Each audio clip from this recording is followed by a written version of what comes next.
அன்பான நண்பர்களே வணக்கம். கவிஞர் கண்ணதாசன் அவர்களின் சேரமான் காதலி பாகம் 3 வாசிப்பது ஸ்ரீலதா தயாளன். போன பகுதியின் தொடர்ச்சியாக. ரவிவர்மனின் இந்த ஏற்பாடுகளை யூஜியானா அறியமாட்டாள். என்றாலும் இரவில் வருவான் நாயகன் என்ற எண்ணத்தில் அழகு கொளிக்கும் பதுமையாக நின்றாள். அந்த அந்தி நேரத்திலே சிறிய பெட்டகம் ஒன்றை சுமந்தவாறு ஒரு ரதம் அவள் வீட்டு வாசலில் நின்றது. அதிலிருந்து அந்த பெட்டகத்தோடும் கையில் ஓர் ஓலைச்சுவடியோடும் இறங்கினான் தூதுவன் ஒருவன். நாதனை தேடிய நங்கை தூதனை கண்டதும் ஓலையை வாங்கி பார்த்தாள். கீதம் இனிய குயிலே, தலைநகரிலே தலைவன் இருக்க ஏன் இந்த ஓலை என்று மயங்குகிறாயா? தலைவன் தலைவியை சந்திக்க தயாராகி கொண்டிருக்கிறான். தலைவியின் இல்லத்தில் அல்ல, தனி ஒரு மாளிகையில். உன்னை என் இல்லத்து மங்கள மடந்தியாக அமைச்சர் அங்கீகரித்து விட்டார். ஆனால் நமது உல்லாச வாழ்க்கைக்கு சந்தடி நிறைந்த அரண்மனை ஏற்றதல்ல என்று தனி மாளிகையில் வைக்க நான் விரும்பியதை அவர் ஏற்றுக்கொண்டு விட்டார். இன்று இரவே அந்த ஆனந்த மாளிகையில் நாம் குடிபுகிறோம். ஆனால் ஒன்று, அதற்கு முன்னால் நான் இத்துடன் அனுப்பியிருக்கும் வெள்ளை நிற முண்டு கட்டி கொண்டையிட்டு மலர் முடித்து குங்குமமிட்டு கொடுங்கோளூர் பகவதி அம்மன் கோயிலுக்கு நீ சென்று வர வேண்டும். இன்று முதல் என் காதல் தேவதை என் குலத்து பெண்ணாகிறாள். ஆகவே இந்த கோட்பாடுகளை நீ ஏற்றுக்கொண்டே தீர வேண்டும். இதே ரதத்திலே நீ பகவதி அம்மன் கோயிலுக்கு சென்று அங்கிருந்து நேரே எல்லைப்புற மாளிகைக்கு வந்துவிடு. ஓலையை படித்து யூஜியானா உற்சாகத்தில் மிதந்தாள். பெட்டகத்தை திறந்து பார்த்தாள். முண்டு கட்டி கொண்டையிட்டு குங்குமம் வைத்தாள். அதே கோலத்தில் தன் தந்தையின் எதிரில் வந்து நின்றாள். யோகோவா இதை எதிர்பார்க்கவில்லை. அவரது யூத ரத்தம் சிறிது கவலைப்படத்தான் செய்தது. இஸ்ரவேலின் தந்த சிலை நல்ல விலைக்கு விற்பனையாகிவிட்டது போல் அவருக்கு தோன்றிற்று. அவர் மௌனமாக தன்னை பார்த்து கொண்டிருப்பதை கண்ட யூஜியானா தான் கருவுற்றிருப்பதை மறைமுகமாக நினைவுபடுத்தினாள். ஒரு பெருமூச்சு விட்ட யோகோவா தாமும் கொஞ்சம் குங்குமம் எடுத்து அவள் நெற்றியில் அணிவித்தார். நீங்களும் என்னோடு மாளிகைக்கு வாருங்கள் அப்பா என்று அழைத்தாள் யூஜியானா. இல்லை அம்மா, முட்டை கப்பலேறி போனாலும் கோழி கூண்டிலேதான் இருக்கும். நீ சந்தோஷமாக சென்று வாழ்க்கை நடத்து என்று கூறி அவளை வழியனுப்பினார். அவள் ரதத்தில் ஏறி அமர்ந்ததும் தூதனை பார்த்து பகவதி அம்மன் கோவிலுக்கு என்னென்ன கொண்டு செல்ல வேண்டும் என்று கேட்டாள். தேங்காய், பழம், புஷ்பம் என்றான் அவன். ஓர் இடத்தில் நிறுத்தி அவற்றை வாங்கிக்கொள் என்றாள் அவள். கோயிலுக்கு பக்கத்திலே அவை கிடைக்கும் என்றான் அவன்.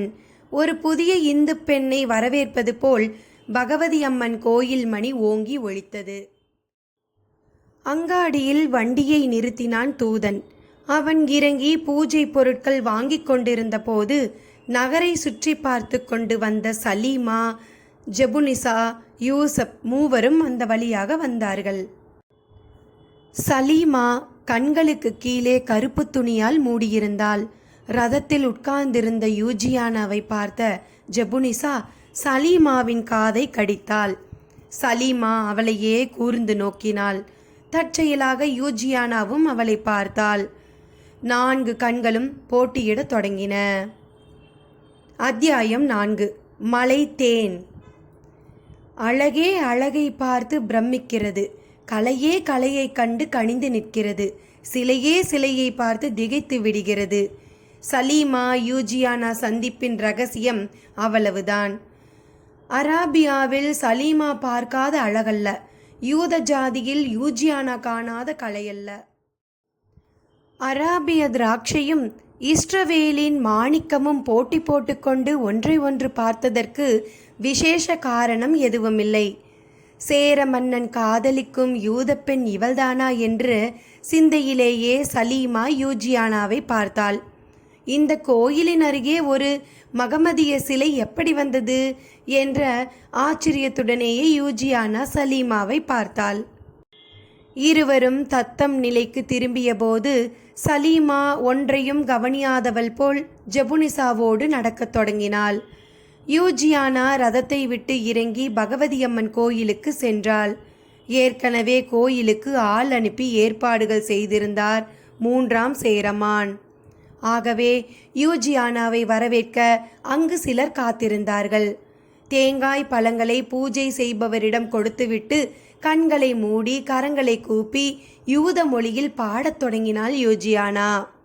தாயே, மலை தோட்டத்து வெண்புறா ஒன்று உன் மாளிகைக்குள் அடைக்கலம் புகுந்திருக்கிறது. பெத்லகாமிலிருந்து உனக்கு இந்த காணிக்கை வந்திருக்கிறது. சாலமனுடைய அரண்மனையில் எரிய வேண்டிய இந்த விளக்கு சேரமானின் அரண்மனையில் எரியப் போகிறது. ஜாதி மதங்களையும் தேச பேதங்களையும் கடந்து எங்களை சந்திக்க வைத்தது உன் கருணையே. இஸ்ரவேலின் காதல் தேவதையை போல் இல்லாமல் நீ ஒரு ருத்ர தேவதையாக இருக்கிறாய். என் பழக்க வழக்கங்களில் உனக்கு மாறுபாடாக ஏதேனும் கண்டால் இது சுவீகார குழந்தையின் அறியாமை என்று மன்னித்துவிடு. என் குழந்தை ஒரு சேர குழந்தையாகவே பிறக்கப் போகிறது. அது ஒரு பெண் குழந்தையானால் அந்த பெண் குழந்தையின் பெயர் உன் பெயரே. புதிய வாழ்க்கையை கண்டு ஆணவம் அடைந்து விடாமலும் பழைய வாழ்க்கையை மறந்து விடாமலும் இருக்க எனக்கு அருள் புரி. பாடி முடிந்து அவள் கண்களை திறந்தபோது பழத்தட்டு அவள் முன்னால் நீட்டப்பட்டது. அதை கையில் வாங்கி கொண்டு அவள் ரதத்தில் ஏறும்போது கேரள நாட்டு ஆடை அணிமணிகள்தான் இந்த யூத பெண்ணுக்கு எவ்வளவு அழகாக இருக்கின்றன என்று யாரோ சொன்னது அவள் காதில் விழுந்தது. அவளது ரதம் தனி மாளிகைக்குள் நுழைந்தபோது மகாராணிக்கு மட்டுமே கிடைக்கக்கூடிய வரவேற்பு அவளுக்கு கிடைத்தது. சில தோழி பெண்கள் மாளிகையில் ஒவ்வொரு பகுதியையும் அவளுக்கு காட்டிக்கொண்டு வந்தனர். அனைத்தையும் பார்த்து பிரமித்த யூஜியானா அழகான ஓர் அறையின் அருகே வந்தபோது தோழி பெண்கள் அவளை உள்ளே தள்ளிவிட்டு கதவை சாத்தி கொண்டனர். இங்கே இனிமேல்தான் வருவார் என்று எண்ணி இருந்த அவளது அன்பு நாயகன் 3ஆம் சேரமான் இடது முழங்கையை தலையணையில் ஊன்றியவாறு மஞ்சத்தில் சாய்ந்திருந்தார். அடிமேல் அடியெடுத்து அவன் அருகிலே வந்தாள் யூஜியானா. மஞ்சத்தில் சாய்ந்திருந்த மன்னவன் அப்படியே எழுந்து அவள் நெஞ்சத்தில் சாய்ந்து கொண்டார். நீங்கள் வந்து வெகு நேரம் ஆகிவிட்டதா? நான் சற்று தாமதித்து விட்டேன் என்றாள் அவள். காக்க வைப்பது பெண்களுக்கு அழகு, காத்து கொண்டிருப்பது ஆண்களுக்கு அழகு என்றார் மன்னவர். அவள் தன் கைமலரால் அவனது முகமலரை வருடிக் கொடுத்தாள். புதிய சூழ்நிலையில் இருவரும் மெய்மறந்திருந்தனர். வசந்த காலத்து புஷ்ப மரங்களுக்கு நடுவே வளைய வளைய விளையாடும் பறவைகள் போல் அவர்கள் விளையாடினார்கள். நள்ளிரவு. களைப்புற்றிருந்த 4 கண்களும் மெல்ல மூடத் தொடங்கின. அந்த நேரத்தில் மாளிகையில் ஒரு பரபரப்பு. அரண்மனை தலநாயகன் ஒருவன் அரசரை உடனே பார்க்க வேண்டும் என்று காவல்களை கடந்து வேகமாக வந்து கொண்டிருந்தான். கதவை தட்ட அவனுக்கு அச்சம். வெளியில் இருந்தவாறே மகாராஜா என்று குரல் கொடுத்தான். ஆனந்த தூக்கமும் அரசியல் விழிப்புமாக படுத்திருந்த சேரமான் உடனே எழுந்து கதவை திறந்தார். திருவிதாங்கோட்டிலிருந்து செய்தி வந்திருக்கிறது. மன்னவர் மார்த்தாண்டவர்மரை இனம் தெரியாத ஒருவனின் விஷ அம்பு தாக்கிவிட்டதாம். மரணப்படுக்கையில் இருக்கும் அவர் தங்களை காண விரும்புகிறாராம். திருவிதாங்கோடு அல்லோல கல்லோலப்பட்டு கிடக்கிறதாம்.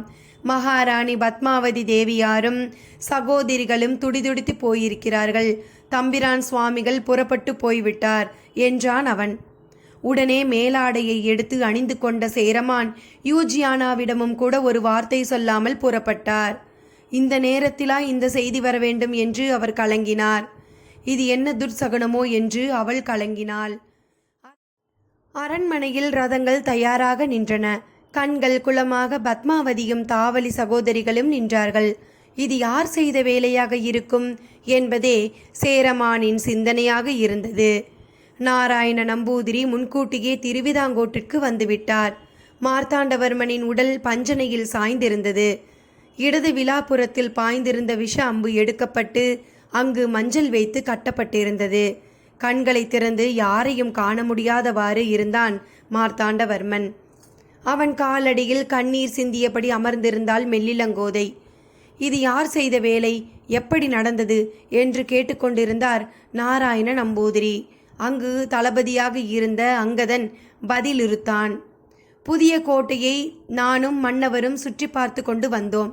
கோட்டையின் கீழ்த்திசை கொல்லத்தின் மீது மன்னர் ஏறி நின்றார். மலை உச்சியிலிருந்து பறந்து வந்த ஓர் அம்பு அவரது விலாப்புறத்தில் பாய்ந்தது என்றான் அவன். எய்தவனை நீ பார்த்தாயா என்று கேட்டார் நாராயண நம்பூதிரி. பார்த்தேன். அவன் மலையவேல் குடியினன் போல் காட்சியளித்தான். வேணாட்டில் சொந்தம் கொண்டாடும் மலையமான் குடியினரின் ஒரு பகுதியினர் இன்னும் உதயகிரி மலையில் மறைந்திருப்பது தங்களுக்கு தெரிந்ததுதான். எய்தவன் அவர்கள் தலைவனாகவே இருக்க வேண்டும் என்றான் அங்கதன். அவனை பிடிப்பதற்கு முயற்சி செய்தீர்களா என்று கேட்டார் நாராயண நம்பூதிரி. நமது மலையேறும் படையினரும் காடு வெட்டிகளும் போயிருக்கிறார்கள். எப்படியும் அவனை பிடித்து கொண்டு வருவார்கள் என்றான் அங்கதன். உடனே நாராயண நம்பூதிரி மருத்துவர் பக்கம் திரும்பி உயிருக்கு ஆபத்தில்லையே என்றார். இல்லை, அம்பு இடது புறத்து விலா எலும்பிலே பாய்ந்திருக்கிறது. அது விரைவிலே எடுக்கப்பட்டு விஷத்துக்கு மாற்று மருந்தும் போடப்பட்டு விட்டது. அதிர்ச்சியால் வந்த மயக்கம் மட்டுமே நீடிக்கிறது. ஆபத்து ஒன்றுமில்லை என்றார் மருத்துவர். அப்போது திருவஞ்சை களத்திலிருந்து புறப்பட்ட ரதங்கள் வரிசையாக வந்து நின்றன.